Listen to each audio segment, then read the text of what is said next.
A graça e a paz, meus amados irmãos. Estou muito feliz por ver a igreja participando desse projetando.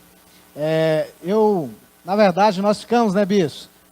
Nós ficamos muito felizes quando a gente percebe que as pessoas, os irmãos, essa família se reúne aqui, sabendo que o Senhor está fazendo grandes coisas. E não só participar, né, congregar, mas estar envolvido nas atividades do corpo de Cristo é muito importante, fundamental para o nosso crescimento. Eu acredito que a cada dia mais Deus tem nos dado oportunidade para crescermos, para sermos edificados, para sermos abençoados. Nós estamos no projetando, se você notou, os ministradores da palavra do projetando são todos pratas da casa esse ano, né, Bispo? E glória a Deus. É claro que é bom a gente trazer alguns irmãos de fora para contar algumas experiências que eles têm passado, mas eu acredito que quem sabe da nossa realidade aqui é Deus e nós mesmos, não é mesmo? E eu acredito que Deus vai edificar a sua vida, porque você é um homem ou uma mulher de Deus que tem um coração aberto para aprender, amém? Quem são aqueles que têm um coração aberto para aprender da palavra de Deus? Glória a Deus. E pessoas que têm um coração aberto para aprender da palavra de Deus, são as pessoas que mais têm experiências com Deus. São as pessoas que elas conseguem perceber o mover de Deus nos detalhes. Tem gente que tem que ter um terremoto para ele acordar que Deus está agindo na vida dele. Mas tem gente que é apenas um cicio, um ventinho, um soprinho pequenininho. E ele fala: ô Pai, obrigado por você estar aqui.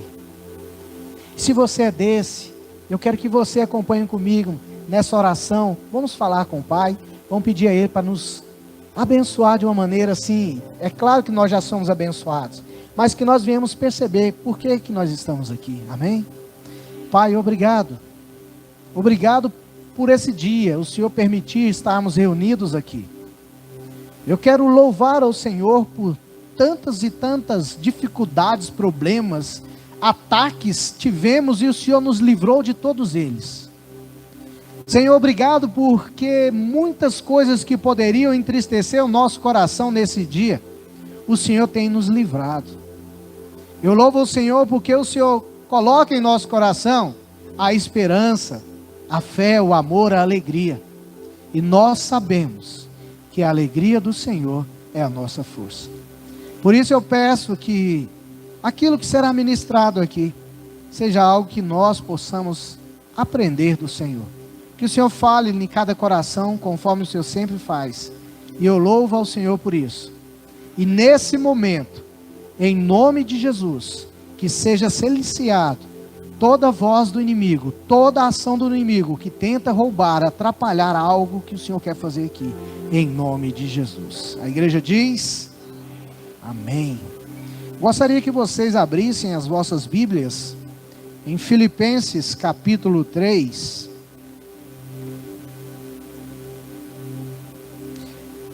Você tem aí a nova Almeida atualizada? Tem?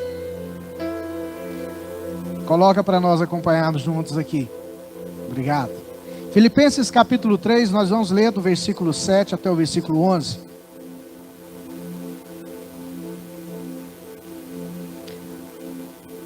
A palavra de Deus diz assim: mas o que para mim era lucro, isto considerei perda por causa de Cristo. Na verdade, considero tudo como perda, por causa da sublimidade do conhecimento de Cristo Jesus, meu Senhor. Por causa dele, perdi todas as coisas e as considero como lixo, para ganhar a Cristo e ser achado nele, não tendo justiça própria, que procede de lei, mas aquela que é mediante a fé em Cristo. A justiça que procede de Deus, baseada na fé. O que eu quero é conhecer Cristo e o poder da sua ressurreição, tomar parte nos seus sofrimentos e me tornar como Ele na sua morte. para, de algum modo, alcançar a ressurreição dentre os mortos. Amém? Deus falou com você nessa leitura? Observa aqui como Paulo, ele reforça a questão que Cristo é tudo para ele. Jesus Cristo é a centralidade da sua vida. E nos versículos anteriores, o contexto, ele vai dizer que ele é um cara assim perfeito para a religião do judaísmo. Ele é hebreu de hebreus, ele falava o hebraico, o aramaico, o grego, falava a língua que eles falavam, era o hebraico, a língua considerada espiritual. Ele é uma pessoa que era da tribo de Benjamim, o filho querido de de Jacó, o caçulinha, o que nasceu na terra prometida. E ele fala o seguinte, de fariseu, eu era dos fariseus, zeloso da lei, irrepreensível, mas eu deixei tudo que me gloriava para ser achado e para ter o conhecimento de Cristo Jesus. Nada do que eu achava glória, eu poderia gloriar, poderia contar vantagem diante de todos os outros religiosos da época. Mas eu considero isso tudo, trazer uma versão bem assim, atual, como excremento, lixo, refúgio. Eu considero tudo isso nada, em vista do que eu recebi em Jesus.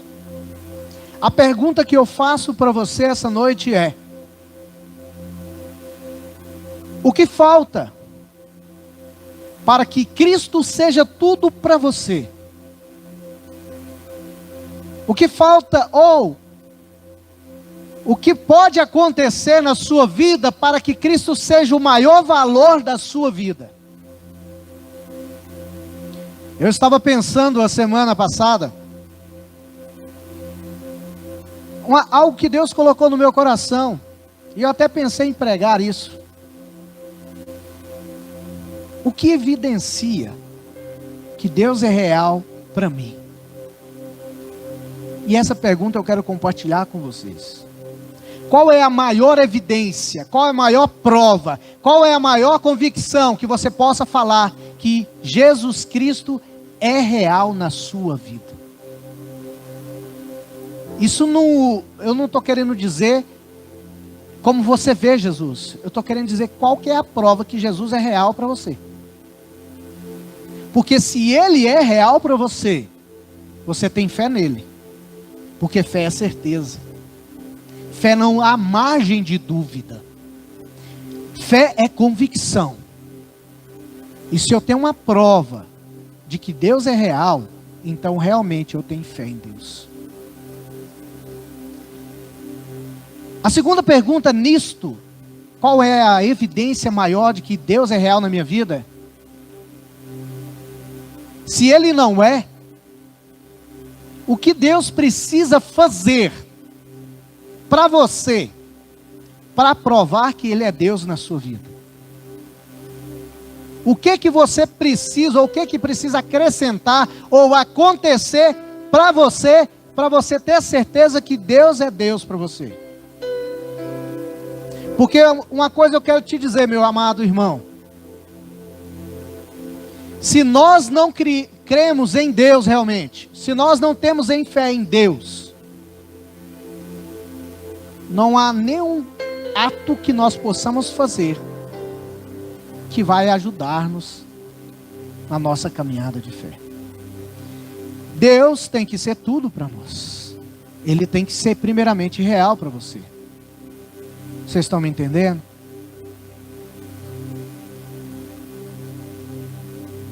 Há um programa nos Estados Unidos, se eu não me engano, o nome é The Biggest Loser, o maior perdedor. É uma competição de gente obesa. E quem ganha é quem mais perde peso. Alguém já viu isso? Então entra várias pessoas bem nutridas na competição, e aqueles que vão treinando, vai na esteira, alguém vai falar com ele, e Toda vez eles pesam na balança e está lá, perdeu tanto. E aquele que perde mais peso é o vencedor. O tema nosso dessa noite é perder para ganhar.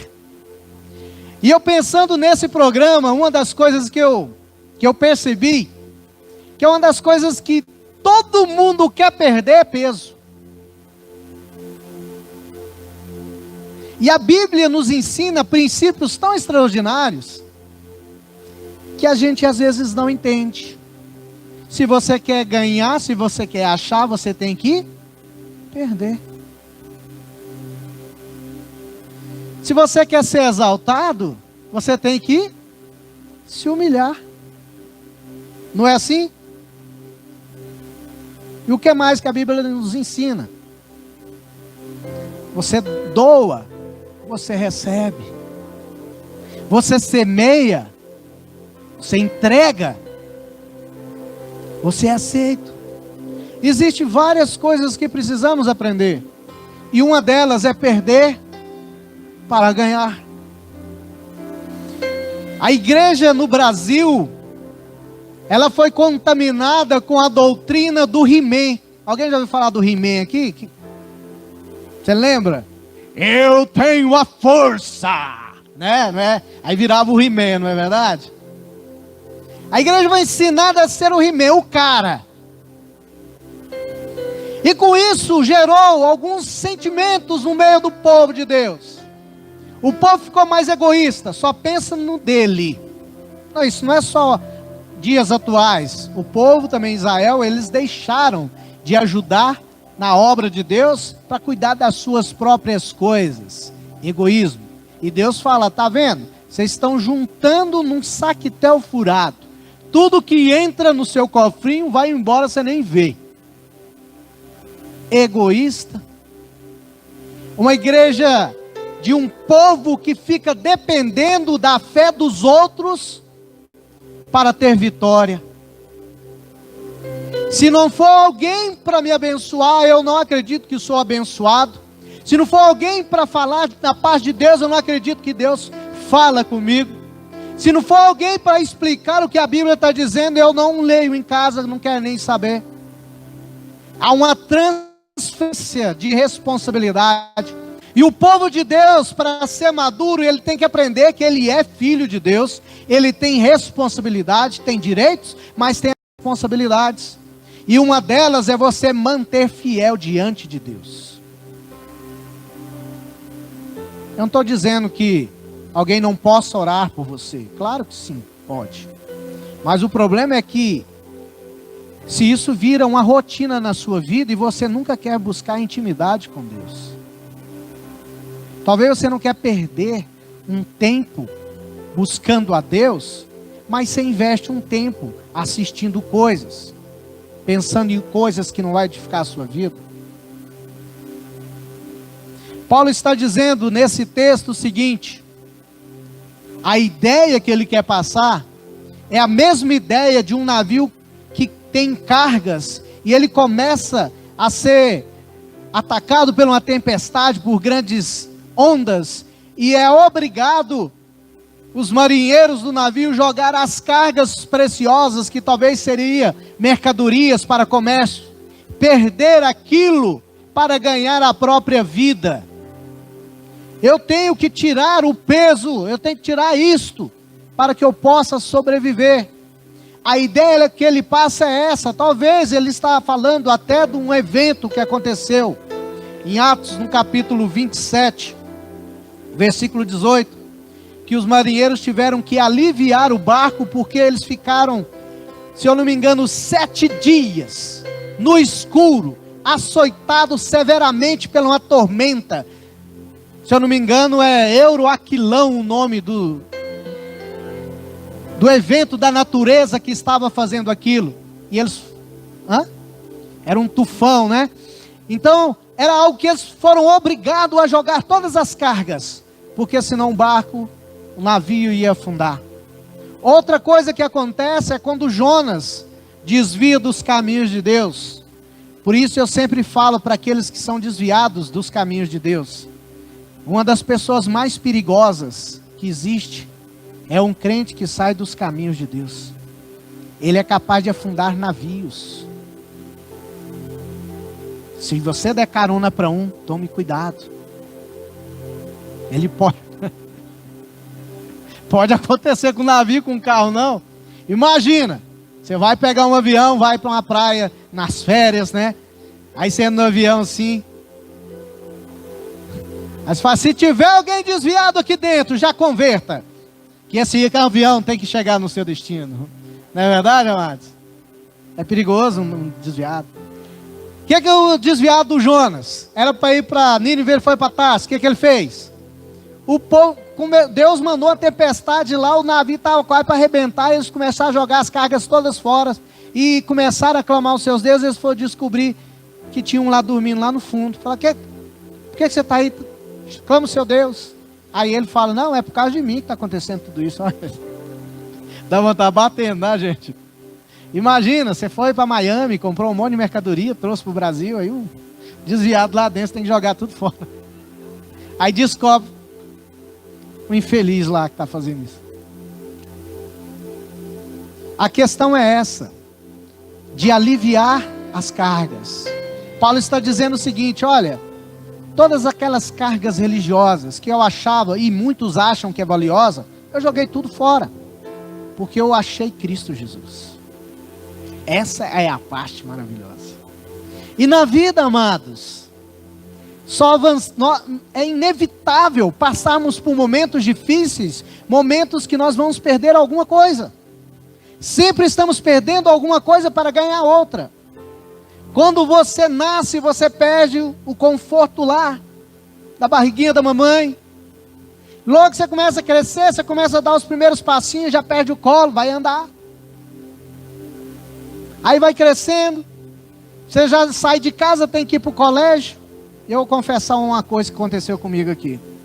A primeira vez que eu fui para um colégio estudar, escolinha, né? Eles falam jardim da infância, não é isso? Eu chorei. Porque eu senti que eu estava sendo abandonado. Que eu olhava todo mundo, não conhecia ninguém. E eu abria o bocão para chorar. Alguém já fez isso? Confessa, irmão, isso não é pecado não. Igual a gente é grande, né? Quando é criança, né? Não pode chorar hoje assim, né? Por causa disso, né? Tem gente que chora sem... Deus me livre. Então, eu olhei para todo mundo ali e falei, não, fui largado aqui, fui abandonado, senti a dor.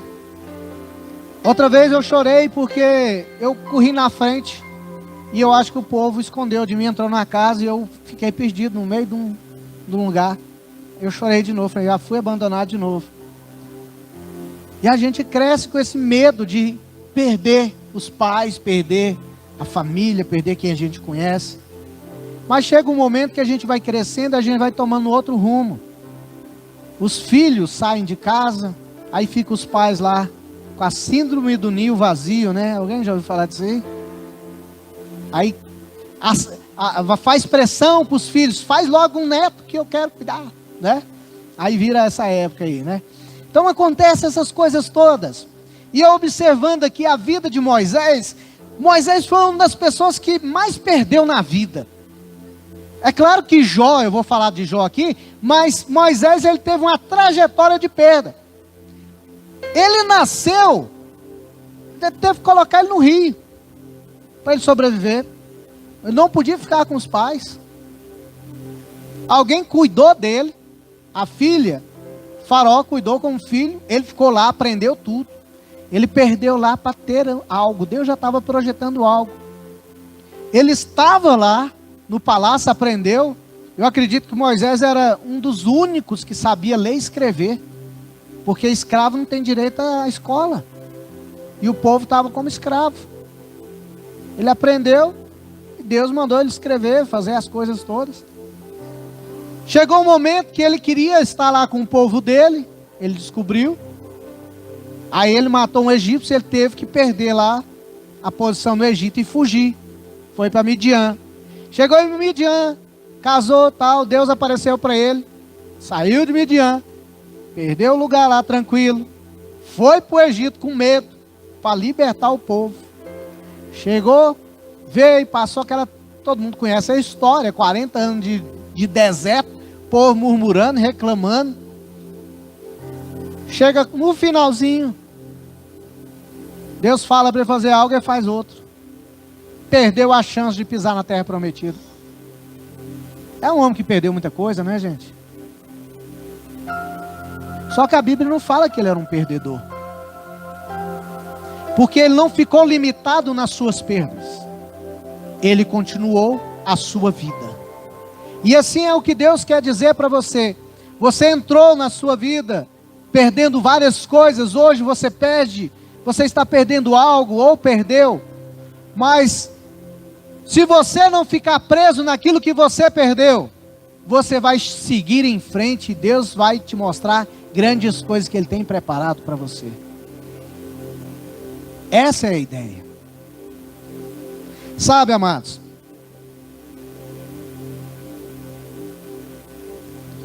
é preciso algumas coisas sair da nossa vida, a gente perder, para que a gente possa sobreviver. É preciso a gente aprender esse princípio que não é sempre ganhar na vida. Ganhar é muito bom. Mas às vezes, quando a gente perde alguma coisa, a gente ganha outra muito maior. Tem pessoas que criam seus filhos sempre tendo tudo. E quando um filho tiver mais velho, e ele tiver uma frustração, que ele tiver alguma coisa, ele não tem estrutura psicológica de administrar suas emoções. Existem muitas pessoas atuais que estão assim. Sempre teve tudo. Nunca teve falta. São os pais super protetores. Mas você não pode viver a vida por outro. A vida é vivida por cada um. Eu aprendi com muitas coisas que eu perdi. E eu acredito que muitos de vocês também. E hoje, com a maturidade que Deus nos dá, a gente vê que aquilo que nós perdemos foi benefício para a nossa vida. Foi saúde espiritual para nós. Jó foi uma pessoa que, num dia, acho que não acredito que não tem mais ninguém que perdeu tudo na vida num dia só. Perdeu os bens, perdeu os filhos. A única pessoa que ficou com ele foi a esposa. Então, meu irmão que é casado, minha irmã que é casada, aconteça o que acontecer, casamento, até que a morte separe. Tá? É a lição de Jó para sua vida aí. Agora imagina, recebendo uma notícia, ó, o seu filho morreu. Ó, aí chega o outro, ó, o seu outro também. Aí, num dia só, imagina a pressão, a bomba que um homem só recebeu. Perdeu tudo.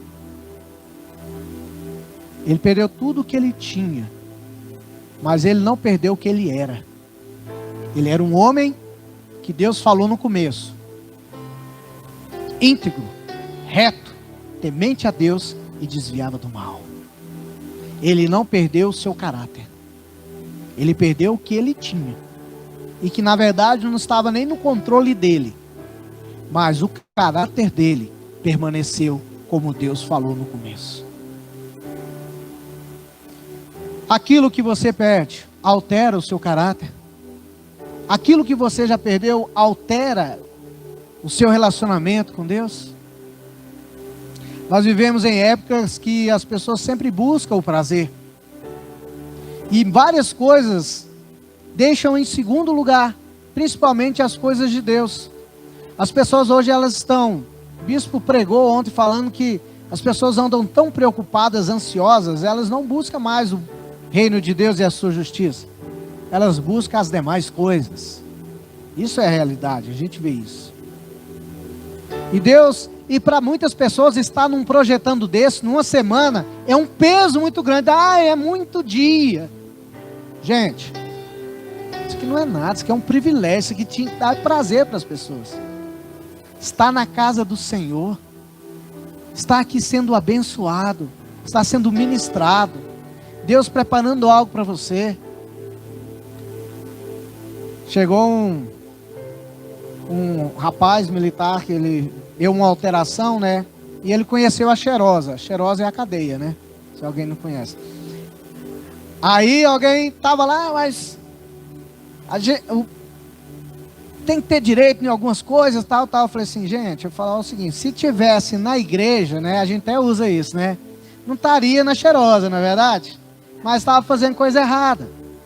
Então, muitas vezes, quando nós estamos aqui, a gente pode estar até sendo protegido de coisas que poderíamos estar fazendo errado.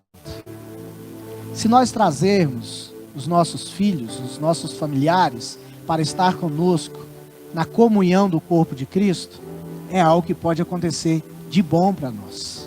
Você crê nisso? Uma coisa bem interessante que acontece é o seguinte: quando nós aprendemos o princípio de perder para ganhar, de dar o nosso tempo, o nosso sacrifício a Deus e as coisas que Deus quer que façamos em favor do nosso próximo, a gente começa a aprender que nós não somos movidos por necessidades. Tem pessoas que ela é movida por necessidade, está de mal a pior. O que acontece? Aí ele vai para a igreja, ele ora, ele jejua, ele lê a Bíblia, né? Estou desempregado, não, agora eu vou ler a Bíblia, eu vou buscar a Deus. Aí quando Deus abençoa a vida dele, ele para de ler Bíblia, para de orar, para de tudo. Então as necessidades muitas vezes têm movido muitas pessoas. Se não está bom aqui, eu vou para outro lugar.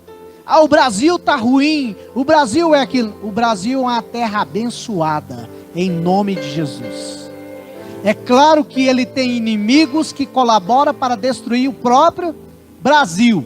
Mas não é por causa disso que todo mundo é corrupto, todo mundo é mau, o Brasil não presta. O Brasil é uma terra abençoada por Deus, celeiro para as nações de missionários. E a igreja do Senhor Jesus no Brasil, ela ainda está como um leão, adormecido.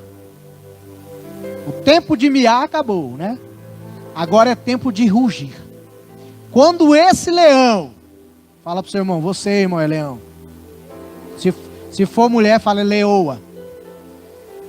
Acorda, porque está na hora de rugir e morder. Vem, vontade, porque muitas pessoas têm fazendo as coisas por uma necessidade. Deus quer nos ensinar que nós não somos movidos por necessidade, somos movidos nele, nos propósitos dele.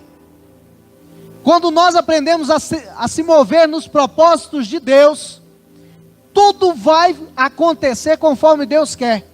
Quando nós pararmos de dar corpo mole, não, estou cansado, estou aquilo outro, isso é a maior desculpa. Você pode até estar cansadinho, mas quem dá força para nós é o Senhor.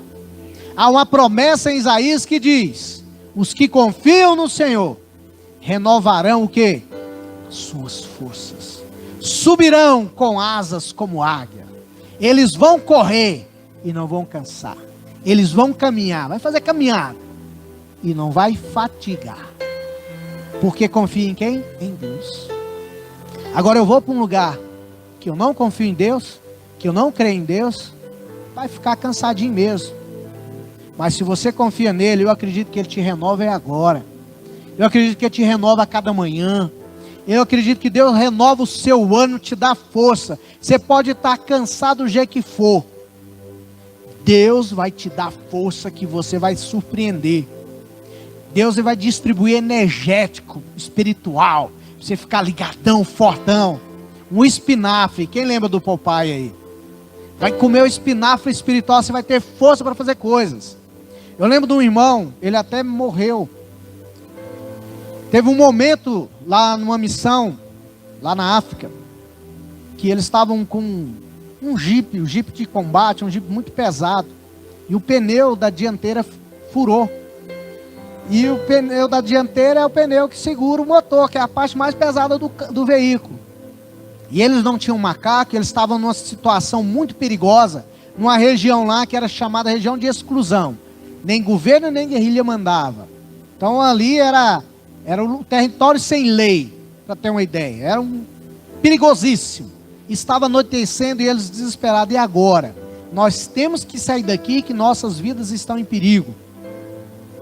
E não tinha macaco para levantar o negócio para trocar o pneu. Esse irmão,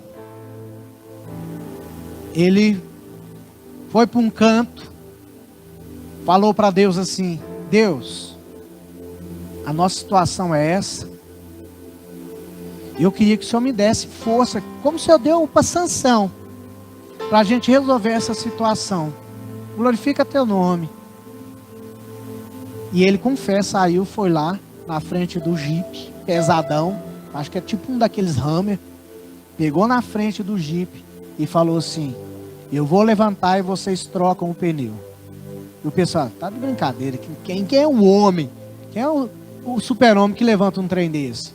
Ele pegou o Jeep, levantou o Jeep, eles tiraram o pneu, trocaram o pneu, ele baixou o Jeep, entrou todo mundo caladinho dentro desse Jeep, meia hora em silêncio, ninguém falou nada, até que um rompeu o silêncio e disse: me explica o que é que aconteceu ali.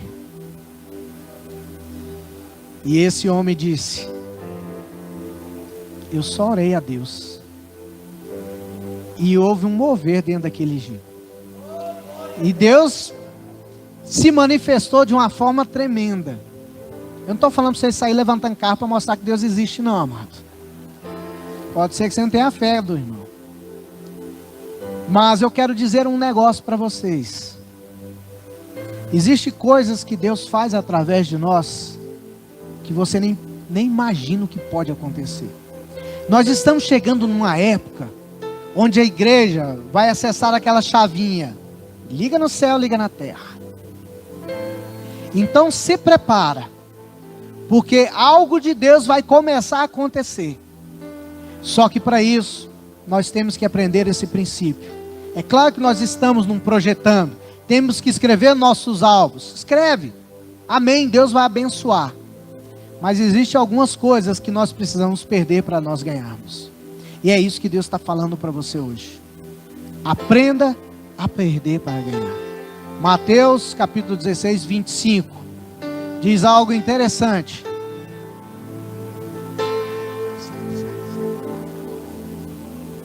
Vai sair, vai. Pois quem quiser salvar a sua vida, a perderá. E a quem perder a vida por minha causa, esse a achará. Que o Senhor nos abençoe sempre. Eu quero finalizar essa mensagem com uma frase de um missionário chamado Jim Elliot. Ele foi morto evangelizando os índios lá do Equador. Ele diz o seguinte: não é tolo aquele que dá o que não pode reter, para ganhar o que não pode perder. Está parecendo aquelas frases, né? O pai do filho do padre que é o que é seu, né? Vou repetir aqui. Não é tolo aquele que dá o que não pode reter, para ganhar o que não pode perder. Existem coisas que você não pode segurar para você, você tem que dar.